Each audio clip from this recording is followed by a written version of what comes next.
Elevators, the unsung heroes of our skyscrapers. Let's uncover how they work. Most buildings taller than 4 stories use traction elevators. Here's the magic.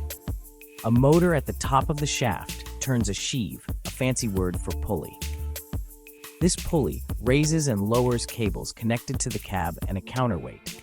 For slower systems, gears connect the motor and the sheave. But faster elevators? They're gearless, with the sheave directly coupled to the motor.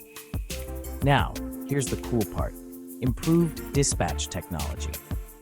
With office spaces getting crowded, the traditional up and down buttons are out. Enter numbered display screens, or touchpads. You simply pick your floor, and a computer tells you which elevator to take. This smart system groups people going to similar floors, reducing wait times and saving energy. Each elevator travels to a set of nearby floors instead of zigzagging randomly up and down.